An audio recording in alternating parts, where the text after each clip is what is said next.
369페이지 부동산 실권리자 명의등기에 관한 실문인데 민법의 민사특별법에 한 문제 반드시 출제되죠. 1995년 7월 1일 김영삼 정부 때 시행되었습니다.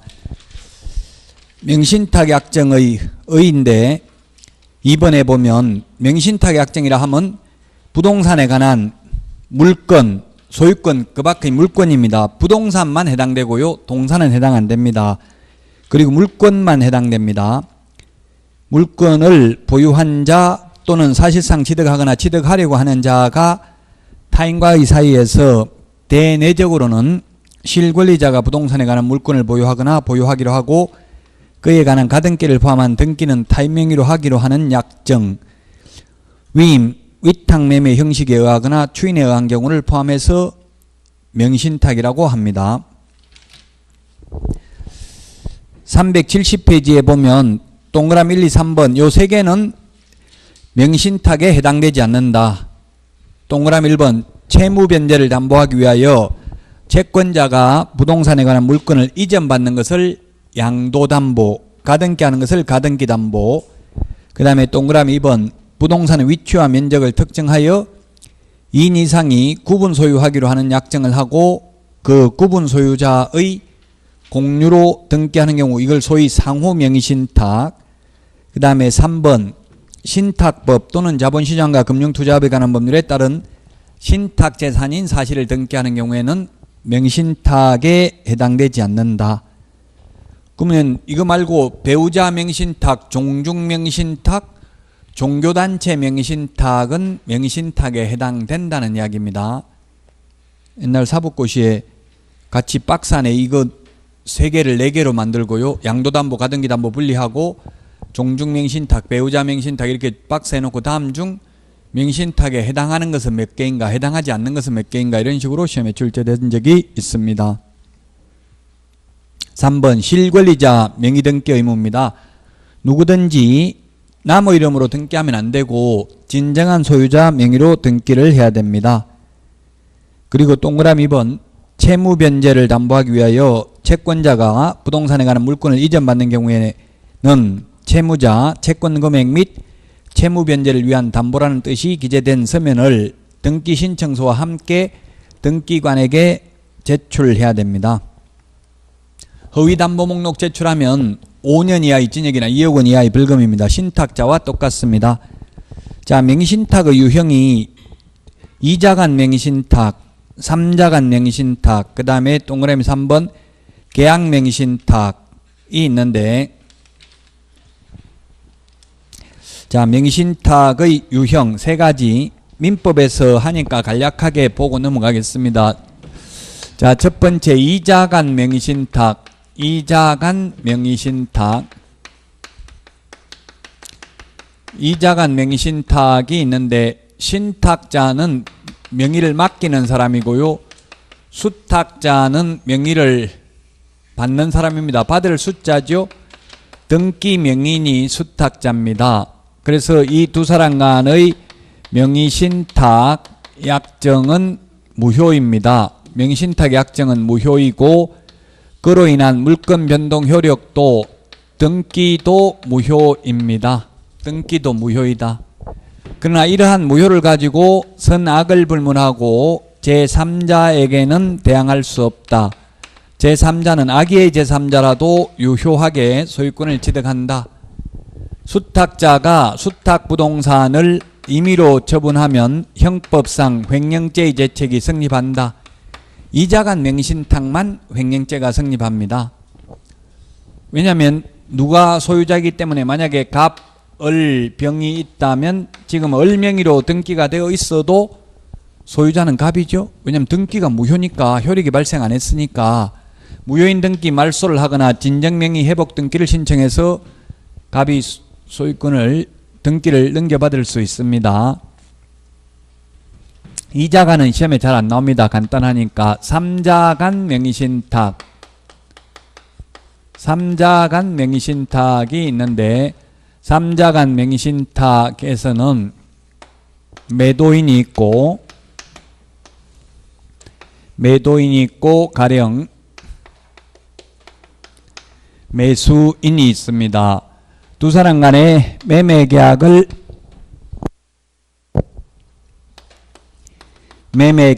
했습니다. 매매 계약을 했는데 매매 계약을 했으면 매수 자금은 돈 주고 등기 넘겨받으면 되는데 등기를 매수인 앞으로 넘겨오는 게 아니라 수탁자, 받을 숫자, 수탁자 명의로 등기를 넘기기로 명의신탁 약정을 했습니다. 명의신탁 약정을 하면 이 명의신탁 약정은 무효입니다. 명의신탁 약정은 무효이고요. 그로 인한 물권 변동 효력은 등기도 무효입니다. 무효이고, 그러나 이러한 무효를 가지고 선악을 불문하고 제3자에게는 대항할 수 없다. 제3자는 유효하게 소유권을 취득합니다. 이게 종전에는 횡령죄에 해당이 되었는데 이게 2016년 5월 달에 판례가 변경됐습니다. 그래서 지금은 수탁자가 임의로 처분해도 횡령죄가 해당되지 않는다. 횡령죄란 타인의 재산을 보관한 자가 타인 재산을 임의로 처분하면 횡령죄인데 지금 매수인이 고소했는데 매수인은 자기가 소유자가 아닙니다. 소유자는 누굽니까? 지금 만약 갑을병이 있으면 소유자는 갑이 소유자죠. 등기가 무효니까. 그래서 자기가 소유자도 아니면서 자기 물건 팔아먹었다고 하는 것은 성립되지 않는다는 취지입니다. 어쨌든 판례도 자꾸 변경되니까 옛날에는 횡령죄 된다 했는데 지금은 결론은 이자간 명의신탁만 횡령죄가 됩니다. 그 다음에 소위 계약 명의신탁 또는 위명 명의신탁, 계약 명의신탁, 위명 명의신탁이 있는데 매도인이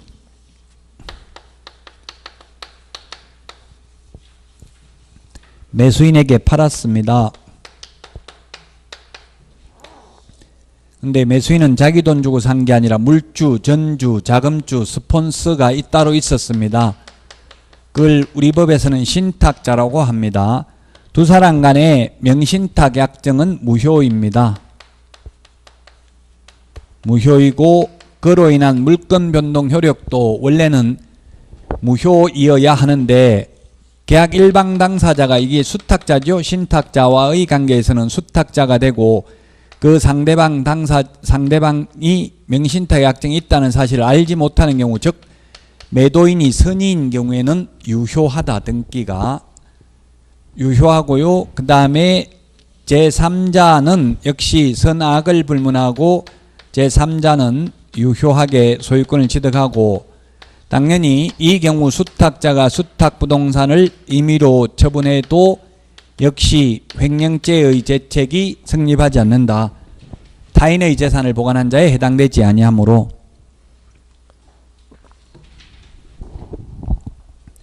그러면 신탁자는 5년 이하의 징역이나 2억 원 이하의 벌금에 처하고 수탁자는 3년 이하의 징역이나 1억 원 이하의 벌금에 처합니다.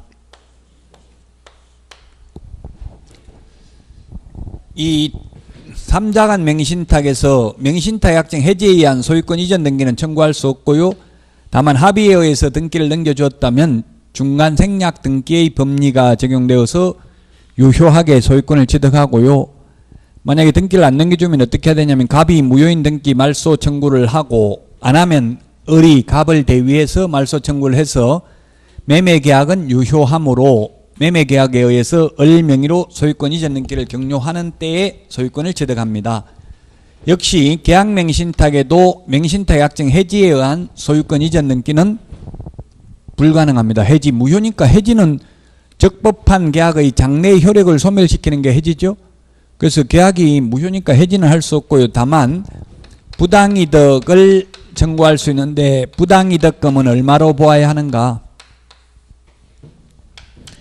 매수자금 금원을 부당이득하였다고 봄이 상당하다. 부동산 자체를 부당이득하였다고 봄이 상당하다. 얼마예요? 예를 들면 지금 그 요즘 뉴스에 많이 나오고 있는 도곡동 땅을 MB 천남이 20억에 사가지고 포스코 건설에 263억에 팔았습니다. 그러면 부당이득을 얼마 돌려달라 할 수 있냐 이 말이에요. 대준 자금 20억만 돌려달라 할 수 있다. 아니면 263억 다 돌려달라 할 수 있다. 답은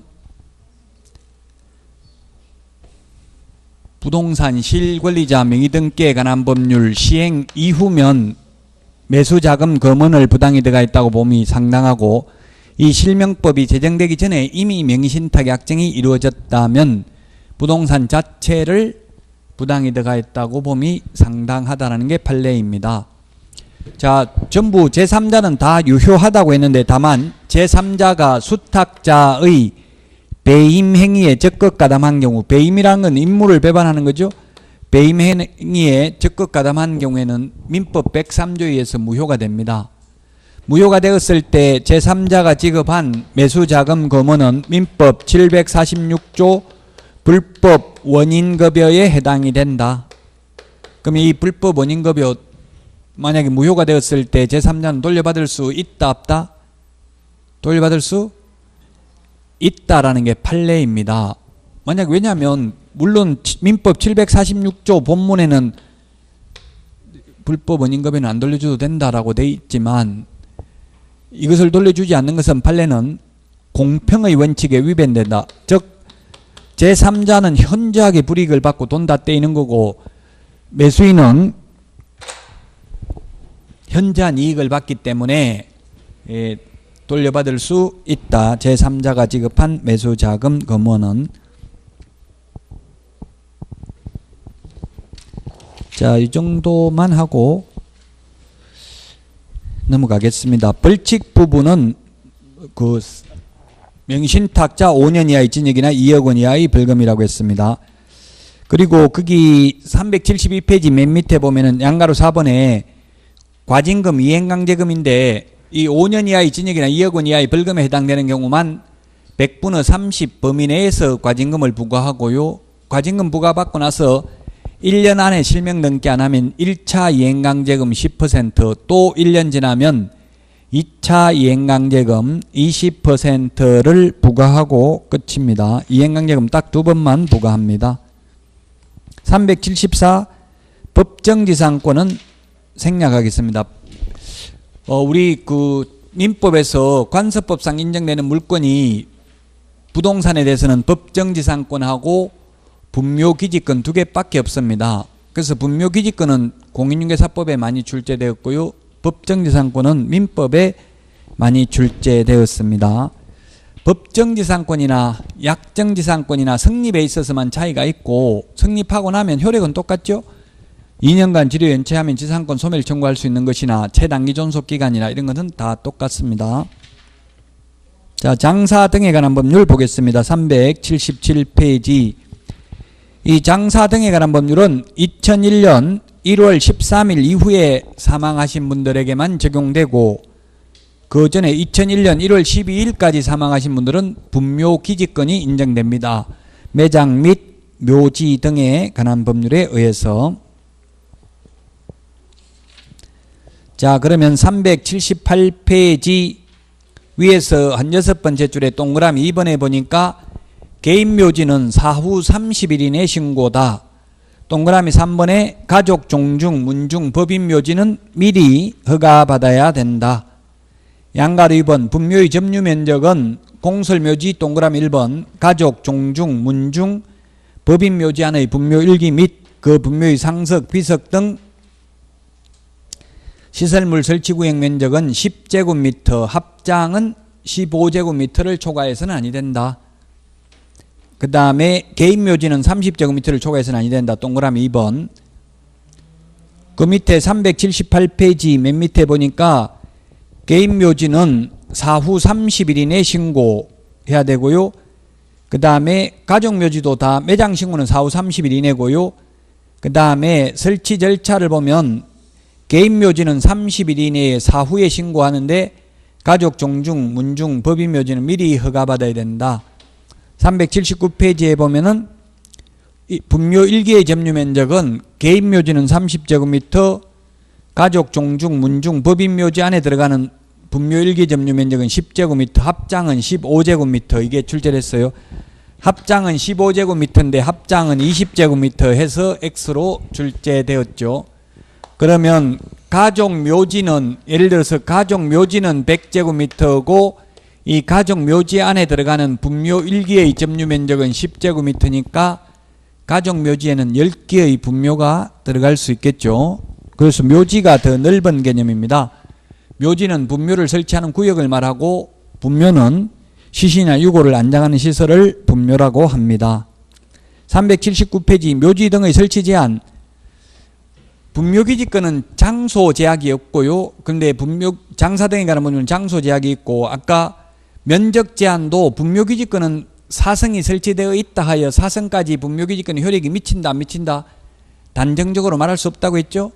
분묘기지권은 가장 큰 차이점이 분묘기지권하고 장사 등에 관한 법률하고 가장 큰 차이점이 면적, 그 다음에 설치 기간, 설치 장소 이 세 개에서 차이가 있습니다. 그 분묘기지권은 면적 제한도 없고 장소 제약도 없고 기간도 영구무한입니다. 아무런 제약이 없습니다. 근데 장사 등에 관한 법률에서는 면적, 개인 묘지는 30제곱미터, 개인 묘지나 개인 분묘나 똑같아요. 하나밖에 없으니까. 근데 가족 묘지는 100제곱미터, 가족 묘지 안에 들어가는 분묘 1기의 점유 면적은 10제곱미터, 합장은 15제곱미터는 제한이 있죠. 그 다음에 장소도 지금 시험에 나온 적은 없습니다. 379 참고로 보십시오. 그래서 녹지지역은 되는 것도 있고 안 되는 것도 있고 양가로 2번 상수원 보호구역 안 되고 양가로 3번 문화재 보호구역 안 되고요. 양가로 4번에 동그라미 1번 수변구역 안 되고요. 그 다음에 동그라미 2번 수질보전 특별대책지역 안 되고요. 그 다음에 380페이지에 보니까 동그라미 3번 주거지역, 상업지역, 공업지역 안 되고요. 4번 하천구역, 5번 접도구역, 하천구역, 6번 농업진흥지역, 그 다음에 7번에 보니까 최종림, 보안림, 산림유전자원 보호림, 특별산림보호구역, 8번에 보니까 요존국유림, 9번 백두대간 보호지역, 10번 사방지, 11번 군사기지 및 군사시설 보호구역, 12번 침수붕괴 우려가 있는 지역. 결론 이거 다 빼고 나면 설치할 데 없고요. 결론 한마디로 말하면 매장을 하여서는 아니 되고 화장하여야 한다. 이거 말고도 또 거리 제한도 있어요. 시행령에 보면은 도로 하천으로부터는 300m, 개인 묘지, 가정 묘지는 200m 이상 떨어져야 되고요. 20호 이상 인가가 밀집한 지역으로부터는 500m 이상 떨어져야 되고 개인 가정 묘지는 300m 이상 떨어져야 됩니다. 그거 다 지키면 설치할 곳 없다. 아직 설치 장소에 대해서는 이거 시험에 나온 적은 없어요. 그래서 참고로 보시고 설치 기간 시험에 나왔죠. 설치 기간은 중요해요. 분묘기지권은 기간이 없는데 장사 등에 관한 법률은 매장 기간이 30년이고요. 1회에 하나여 30년 연장할 수 있습니다. 연장하더라도 최장 60년밖에 안 됩니다. 자, 그 다음에 381페이지 메뉴의 양가로 2번 설치기간이 종료된 분묘의 처리. 설치기간이 끝난 날로부터 1년 이내에 유골을 화장하거나 또는 봉환해야 됩니다. 그 다음에 무용고 시신 등의 처리도 참고로 보시고요. 묘지 사전매매도 시험에 나온 적 없습니다. 명당자리 미리 사놓으면 안 된다는 이야기고요. 382페이지 매장, 화장, 개장 신고입니다. 매장은 사후 30일 이내 신고입니다. 매장은 사후 30일 이내 신고. 동그라미 2번, 3번 화장, 개장은 미리 신고입니다. 장사 등에 관한 법률은 30일이라는 말이 많이 나옵니다. 우리 암기 프린트 30일이 몇 번에 있어요? 30일이 35번. 35번에 보면은 3번 장사법상 매장신고, 그 다음에 5번 개인묘지 설치신고, 6번 개인묘지는 30제곱미터를 초과할 수 없다. 8번 개인자연장지 조성신고도 30일 이내에 한다. 30일이라는 숫자 장사 등에 관한 법률이 많이 나옵니다. 밑줄 다 치놓으시고요. 토지거래 허가에 대해서는 1월이 많이 나오죠. 이 프린트 5월달 되면 또 다시 내줄 수도 있어요. 지금 바뀐 거 반영해서 금치산자, 한정치산자 프린트 안 드렸어요. 드렸죠. 금치산자, 한정치산자가 피성년 후견인, 피한정 후견인으로 바뀌었으니까 그러니까 프린트 계속 좀 적어보고 쓰시라고요. 너무 소중하게 보관하지 마시고. 자, 그 다음에 자연장지 조성 등입니다. 382페이지. 동그라미 2번 개인 자연장지를 조성한 자는 사후 30일 이내 신고고요. 동그라미 3번 맨 밑에 가족, 문중, 종중 자연장지는 미리 신고해야 되고요. 동그라미 4번 법인 자연장지는 미리 허가받아야 됩니다. 그래서 383페이지 그 기출문제를 보니까 틀린 것은 해가지고 기출문제에 나왔는데 보니까 1번 개인묘지는 20제곱미터를 초과해서는 아니 된다.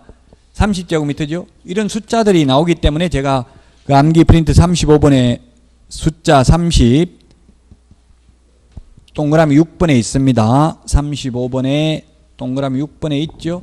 30제곱미터를 초과해서는 아니 된다.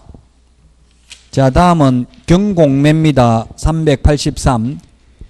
이 경공매는 민사집행법이 330개 조문입니다. 저도 지금 한국민사집행법 학회에서 활동을 하고 있는데 굉장히 어렵습니다. 이게 법조문이 330개고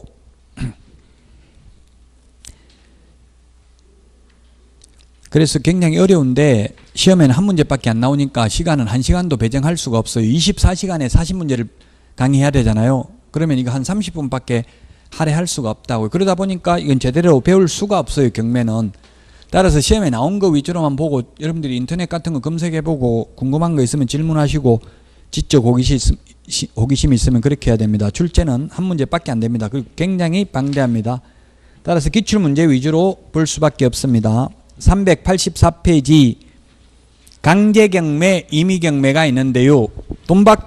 채권자 입장에서 보면 뭐가 돈 받기 쉬워요? 강제경매, 임의경매 중에서 강제로 하는 경매가 강제경매, 임의로 하는 경매가 임의경매인데요. 임의경매가 더 쉽죠. 강제경매는 우리는 개인은 강제력을 행사할 수 없습니다. 자력구제가 안 됩니다. 국가 공권력만이 이 강제력을 행사할 수 있어요. 그래서 집행권한이 있어야 됩니다. 강제경매를 하려면. 그 집행권한이 승소, 판결문, 화해조서, 청구연락조서 이런 거고요. 임의경매는 담보물권이 있으면 됩니다. 담보물권이 있으면 된다. 자, 그래서 쉽게 말하면 임차권하고 전세권을 예를 들어서 볼 수 있는데 전세권이 임차권보다 더 유리한 점은 임의경매 신청권이 있습니다. 전세금 안 내주면 임의경매 그냥 별도의 소송 없이 전세권이 가지고 있는 담보물권의 성질에 의해서 곧바로 경매 넘길 수 있어요. 그러나 임차권은 주인이 임차보증금 안 내준다고 바로 경매 넘길 수는 없고 임차보증금 반환 청구 소송을 제기해서 승소 판결문에 기해서 임의경매를 강제경매를 신청할 수밖에 없습니다. 그러면 승소 판결문 받는 사이에 재산 다 처분해버리고 도망가면 휴지 조각에 불과하죠. 그래서 보전 처분으로서 가압류를 하죠. 가압류. 돈으로 환산할 수 있는 것, 돈과 관련된 것은 가압류, 돈하고 관련 없는 것은 가처분이라는 걸 하죠. 보전 처분입니다. 둘 다. 이 가압류 이런 거 모르면 인터넷에 검색해 보면 설명들이 잘 나와 있어요. 많이. 그래서 요즘은 휴대폰 가지고 모르는 단어가 나오면 그냥 인터넷으로 검색을 해보면 돼요. 오늘 어떤 분이 모두 생략 등기가 뭡니까? 저한테 물었던데 모두 생략 등기. 중간 생략 등기는 중간에 하는 거고 모두 생략 등기는 모두를 다 생략하는 게 아니라 앞에를 생략한다는 이야기죠. 주로 현업에서는 그렇게 많이 해요. 어떻게 하냐면 건물을 지어가지고 팔면 보통 이제 건축업자들이 그 뭐 임야, 전답 이런 게다가 건축허가 받아가지고 건물 다 지어가지고 팔 때 양도소득세 작게 내려고 그냥 토지만 파는 것처럼 한다고요. 그래서 매수인이 토지는 이제 승계 취득을 해가지고 소유권 이전 등기를 하고 건물은 매수인이 소유권 보존 등기를 해버려요. 그럼 그게 모두 생략 등기잖아요. 그럼 건축 허가를 매도인 앞으로 받아가지고 건축주 변경 신고를 하면 돼요. 건축주 변경 신고 해가지고 건축주 명의 변경을 해가지고 사용 승인은 누구 앞으로 받아야 돼? 그러면 매수인 앞으로 받겠죠? 그래가지고 소유권 보존 등기를 하는 게 많아요. 현업에서는. 근데 매도인들, 그러니까 현업에 있어 보니까 매도인들이 싸게 판다. 싸지도 않은데 그렇게 싸게 파는 대신에 이제 모두 생략 등기를 하자 이런 식으로 요구를 하는 거예요. 건물가 그러니까 이제 실거래에 신고할 때는 토지만 해가지고 예를 들면 토지 가격이 5억, 건물 가격이 5억 하면 10억이잖아요.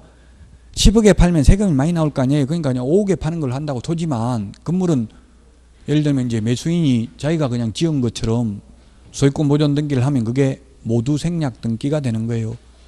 모두 발언한다 이런 말 하잖아. 우리 국회 뭐 의원들 이런 거 누가 모두 발언 원내대표 모두 발언했다 이런 거 뉴스에 나오죠. 모두 머리 두자 모두 발언. 예, 그게 모두 생략 등기입니다. 현업에서는 중간 생략 등기보다는 모두 생략 등기를 많이 하고 있는 게 현실입니다. 자, 그래서 임의경매, 강제경매를 받고요. 그 다음에 385 양가로 3번 386페이지 권리분석 이게 중요한데 암기 프린터 30번에 있습니다. 암기 프린터 30번에 암기 프린터 30번에 있다. 시험에 경매에서는 방대한 것 중에서 이게 가장 많이 나온 게 권리분석하고 그 다음에 매수보전금이 시험에 가장 많이 출제되었습니다. 소재주의가 있고 인수주의가 있는데 소재주의 무조건 삭제되는 걸 소재주의라고 합니다. 말소, 소재, 삭제 같은 말입니다. 즉 경매 넘어가면 여기 삭제된 여기 있는 건 전부 다 말소된다고 깨끗하게. 그러니까 매수인 입장에서 보면 낙찰받을 사람 입장에서 보면 여기 있는 거는 안전하다고 봐야 되겠죠. 다 없어지니까. 건저당이 아무리 많이 설정되어 있어도 경매 넘어가면 여기는 깨끗하게 지워진다고 다. 건저당. 그 다음에 저당권. 그 다음에 담보가등기. 그 다음에 가압류. 그 다음에 압류. 이거는 깨끗하게 지워진다. 말소된다. 인수되는 권리는 유치권, 분묘기지권, 분묘기지권, 법정지상권. 예고등기는 지금 등기법에서 없어졌죠. 예고등기는 등기법에서 없어졌는데 예고등기는 뭐 나올 가능성이 좀 희박합니다. 다만 옛날에 예고등기가 되어 있다면 옛날 규정에 의해서 인수된다는 뜻이고요. 인수된다는 말은 떠안아야 된다 이 말이죠. 유치권을 주장하는 자가 있으면 그 돈 다 내줘야. 예를 들면 공사대금을 못 받아가지고 유치권을 주장하고 있으면 그 공사대금을 다 내줘야 내보낼 수 있는 거죠. 분묘기지권이란 오래된 묘가 있는 임야를 경매로 낙찰받아도 그 묘 강제로 이장 못 시킨다고요? 그러면 돈 많이 벌려면 이거 위험한 거잖아요. 이거 위험한 거죠. 이쪽에 있는 게 안전한 거죠. 다 없어지니까 위험한 걸 해야 돼요. 안전한 걸 해야 돼요. 내가 돈 많이 벌려면 경매해가지고 위험한 걸 해야 되죠. 내가 많이 벌려면 남 소개시키려면 안전한 걸 해야 되고요.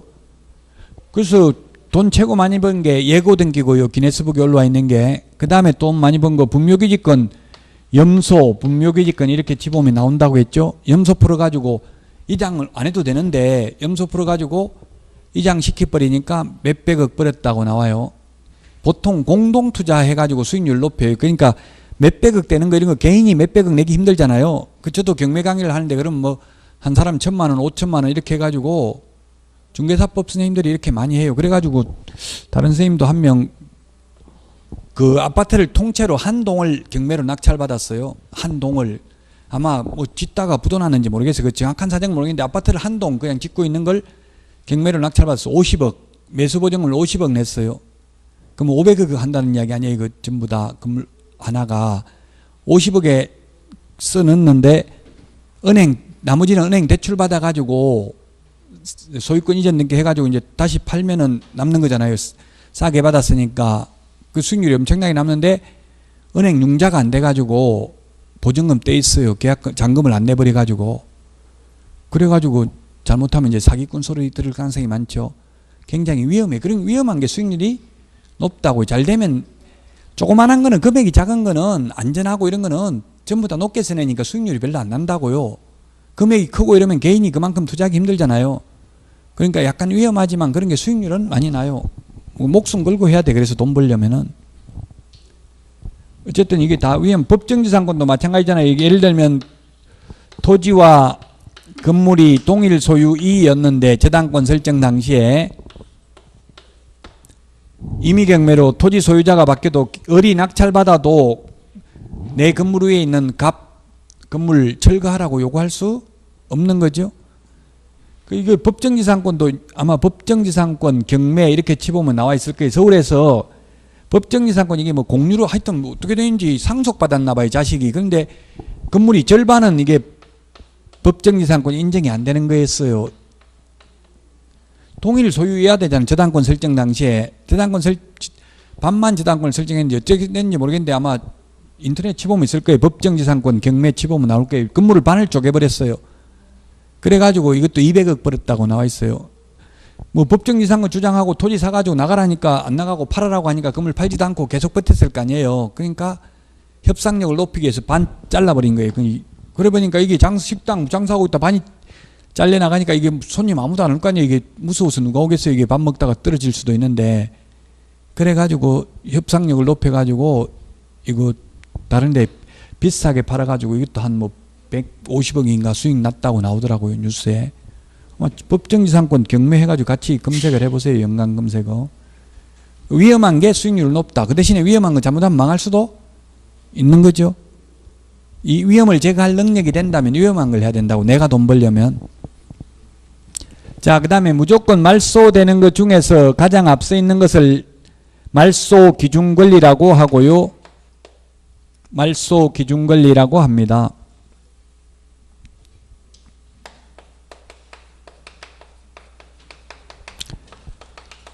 그러면 이 5개 중에서 하나가 말소 기준 권리가 되는데, 만약에 이 5개 중에 아무것도 없다면, 5개가 전혀 없다면 경매 신청 기입 등기가 말소 기준 권리입니다. 경매 신청 기입 등기가 말소 기준 권리다. 따라서 등기부가 깨끗하다 하더라도 경매 신청 기입 등기 이후에 세입자가 전입신고했다면 우선 면제, 최우선 면제 못 받습니다. 말소 기준 권리보다 뒤에 있으면, 우선 면제, 최우선 면제 못 받는 게 아니라 말소 기준 권리보다 뒤에 있으면 대항력이 없기 때문에 나가야 됩니다. 대항력이 없으면 최우선 면제도 못 받겠네요. 대항력이 없으면. 경매 신청 기입 등기 이후에 전입신고를 했다면.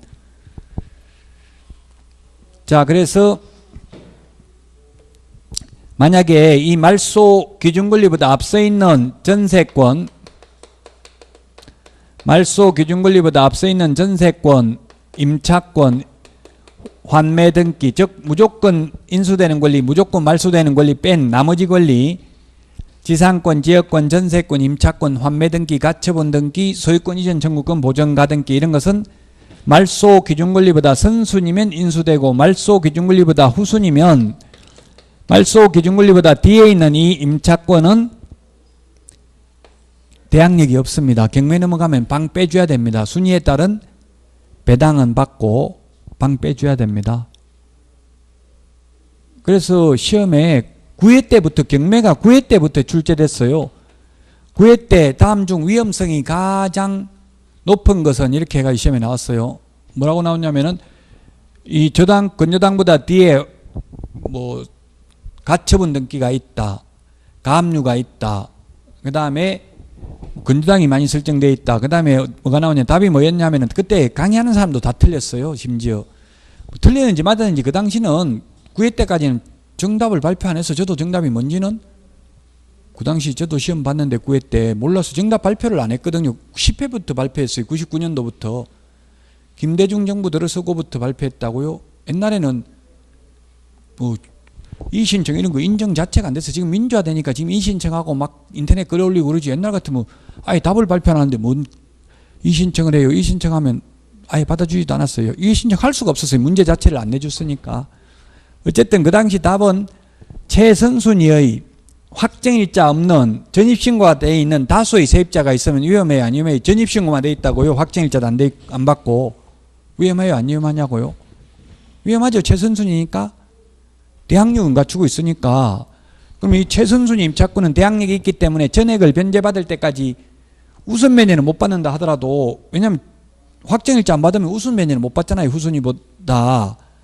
확정일자 받았으면 우선 면제 다 받겠지만 대항력이 있기 때문에 굉장히 위험해요. 낙찰받은 사람이 저 최선순위 임차인 보증금 다 내줘야 된다는 이야기죠.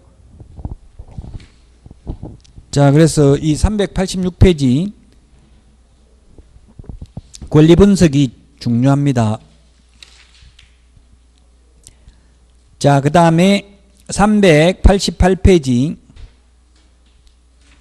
388페이지 매각 방법은, 그 양가로 2번 매각 방법은 이것도 시험에 나왔던 거 위주로밖에 볼 수가 없다. 매각 방법은 호가경매. 호가경매라는 뭐예요? 호, 부를 호자, 가격가자, 입으로 불러가면서 높여가는 호가경매가 있고요. 기일입찰이 있고요. 기일입찰. 그 다음에 기간입찰이 있습니다. 기간입찰. 둘 다 유찰되면 1기 2회 입찰, 하루에 1기 1, 2회 입찰, 하루에 2번 할 수도 있습니다. 호가경매는 말로 불러가는 거예요. 누가 한 명 1억 하니까 옆에서 1억 천. 자, 그럼 집행관이 자 1억 천, 1억 천, 1억 천 이렇게 세 번 불러도 더 이상 높게 부르는 사람 없으면 그게 낙찰되는 겁니다. 근데 옛날에 이렇게 했었어요. 하다 보니까 전부 다 옛날에는 경매법정에 가면 양복 입고 머리 빡빡 깎고 조폭들밖에 없었어요. 한 20년 전에만 해도. 그래서 경매법에서는 이게 호가경매가 있다가 민사소송법에서 폐지됐다가 2002년 7월 정도 되겠네요. 2002년 7월 민사집행법이 제정되면서 다시 도입됐어요. 호가경매가. 그 옛날에 조폭들이 가서 다른 사람 옆에 사람들이 부르려고 하면 너 나중에 입을 찢어버리겠다, 조용히 해라 이렇게 하니까 무서워가지고 부르지를 못했단 말이에요. 그래서 없어졌다가 지금 부활하긴 했는데 현실적으로는 호가경매는 부동산에 대해서는 실시하지 않고 있습니다. 유체동산에 대해서 실시하고 있습니다. 아마 인터넷에 전두환 진돗개 치보면 나올 거예요. 이게 전두환 진돗개 호가경매 했어요. 진돗개 이렇게 쓰나? 그 연희동 그 집에서 보통 보면은 어린이, 제가 알기로는 연희동 그 놀이터에서 한 걸로 알고 있는데 전두환 해고록에 보니까 자기 집에서 했다고 적어놨더라고요. 저는 놀이터에서 한 걸로 알고 있는데 어쨌든 보통 유체동산은 집에서 많이 해요. 채무자 집에서. 그 호가경매 한다고요. 그러면 현실적으로 이거 시험에는 안 나옵니다만 참고로 말씀드리면 유체동산 텔레비전 이런 거 가재도구 빨간 딱지 붙이잖아요. 그래가지고 이거 호가경매 하는데 브로커, 경매 브로커 한 명 데리고 간다고 집행관이 가가지고 아무도 혼자서 하면 아무도 안 부르면 계속 유찰되잖아요. 유찰되면 가격이 떨어지죠. 그 싸게 뭐 한 1,000만 원 하는 걸 한 예를 들면 100만 원, 200만 원에 낙찰 받는다고. 예를 들면 1억이 아니고 1,000만 원, 1억을 100만 원을 받으면 너무 1억 하는 걸 1억이라고 치면 그러면 한 1,000만 원에 낙찰 받았다. 예를 들면 1억짜리를 가재도구를 그래가지고 다시 그 채무자한테 팔고 와요. 보통 어떻게 파냐 하면은 트럭 하나 불러놓고 계속 짐 실어요. 빨리 너 이거 다시 살려면 1억이잖아. 빨리 1,000만 원에 사라. 한 2,000만 원 부르겠죠. 2,000만 원에 사라. 그래도 이익이잖아. 이렇게 자꾸 한다고요. 돈 없다. 그럼 1,000만 원이라도 산다. 그럼 1,000만 원 팔고 집행관 몇백만 원 주고 자기 몇백만 원 먹고 현실적으로 그렇게 많이 하고 있어요. 지금. 그래서 집행관들이 돈을 많이 벌기 때문에 임기가 4년이고 단임제입니다. 우리 대통령은 5년 단임제인데 집행관은 4년 단임제라고요. 연임도 안 되고 중임도 안 돼요. 다시는 못한다고 집행관 한 번 하고 나면. 그만큼 옛날에는 비리가 많았다는 이야기예요. 지금은 뭐 어떤지는 모르겠어요. 현실적으로 하진 않는데 이론적으로 시험에 나오면 할 수 있다. 호가경매. 기일입찰 똑같아요. 하루 만에 1등 뽑는 거예요. 둘 다. 근데 호가경매는 구두로 말로 하는 거고 기일입찰은 입찰표를 적어낸다는 데 차이가 있죠. 여러분들이 한번 시간 나면 꼭 그 인터넷 대법원 사이트에 들어가면은 경매 언제 하는지 나오거든요.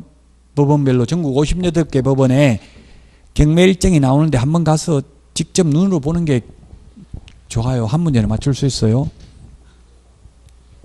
기간 입찰은 입찰 기간을 일주일 이상 한 달 범위 내에서 입찰 기간을 주고 입찰 기간이 끝나고 나면 일주일 안에 매각기일을 정해서 매각하는 방식을 기간 입찰이라고 하는데, 이건 만약 서울중앙지방법원에 있는 물건을 대전에 있는 사람도 입찰에 참여할 수 있습니다. 등기 우편으로 보내면 됩니다. 집행관 사무실로. 완벽하게 비밀을 보장해서 높은 가격으로 매각을 유도할 수 있는 장점은 있는 반면에 기간이 오래 걸리니까 이자가 많이 늘어나는 단점이 있어요. 그래서 현실적으로 99%가 기일 1일 입찰만 하고 있고요. 서울 일부 지방법원에서는 기간 입찰을 하고 있습니다. 그 외의 지역에는 기간 입찰은 거의 안 하는 것 같더라고요. 우리나라 사람들 성질 급해가지고 오래 걸리는 거 싫어하잖아요. 바로 그날 빨리 끝내버리는 걸 좋아하니까 기일 입찰을 거의 99% 하고 있다. 어쨌든 시험에 나오면 매각 방식은, 시험에 매각 방식이 두 가지다. X로 출제됐어요. 세 가지예요. 이거는 현실적으로 안 하니까 보통 법원에 가본 사람들은 이 두 가지밖에 못 봤거든요. 그 두 가지라고 적을 수 있겠죠. 이론적으로는 허가 경매도 할 수 있다. 우리 자동차도 경매해요, 안 해요? 법정에서 자동차도 합니다. 자동차도 훨씬 싸더라고요. 감정평가 가격의 한 70% 이 정도로 많이 사더라고요. 자동차, 중고 자동차 법원에 가서 한번 보시라고요. 사람들 부동산에 대해서만 관심 가니까 자동차는 관심 가진 사람은 별로 없거든요. 감정평가 가격이 있으니까 완전 속진 않잖아요. 일반 중고상에 가면 속을 가능성도 있어요. 근데 이거는 감정평가 했기 때문에 그렇게 많이 속진 않아요. 자, 그 다음에 차순위 매수신고 27회 때 출제됐는데요. 차순위 매수신고까지 하고 4번 경매 절차부터는 쉬었다가 하도록 하겠습니다. 차순위가 2등이죠. 2등. 27회 때 출제됐는데요. 우리 경매는 완전 자유경쟁 매매가 아닙니다. 최저매각 가격을 정해가지고요. 이 최저매각 가격 이상 써낸 사람 중에서 1등 뽑는 게 경매입니다.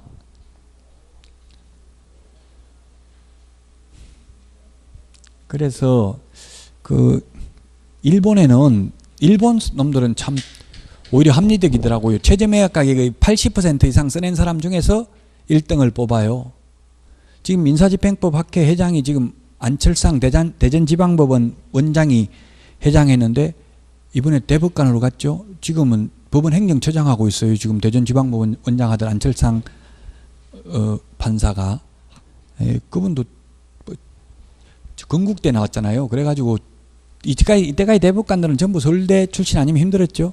이번에 됐는데 그분 제가 발표하는 거 보니까 일본에는 80% 이상 써내면 된대요.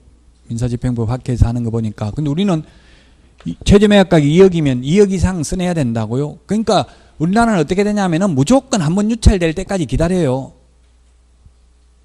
대전은 30% 깎아줍니까? 한번 유찰되면? 예? 지역별로 달라요. 서울하고 경기는 20% 깎아주고요. 20% 깎아준다는 말은 1억이면 한번 유찰되면 그 다음에 8천, 서울 경기는, 인천은 30%, 인천, 강원도 이런 데는 30% 깎아줘요. 그럼 8천이면 그 다음 6천 되는 게 아니라 여기서 또 20% 깎아줘요. 여기서 20% 깎아주면 그 다음에 6,400 이상 써낸 사람 중에서 1등 뽑는다고. 또 여기서 유찰되면 5,100만 원 이상 써낸 사람 중에서 1등을 뽑는 거예요. 전차 매각 가격에서 20% 또는 30%를 깎아줘요. 1억, 8천, 6천, 4천 되는 게 아니고. 공매, 한국자산관리공사 공매는 최초 매각 예정가에서 10%씩 깎아줍니다. 한국자산관리공사 공매는 9천, 8천, 7천, 6천, 5천 이렇게 깎아줘요. 50%까지, 50%까지 깎아주죠. 일단은 한 번 하면 계속 끝까지 하는 건 아니고.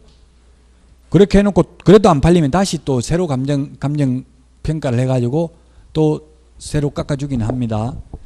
자, 그러면 2억 이상 써낸 사람 중에서 1등을 뽑는데 1등을 하려고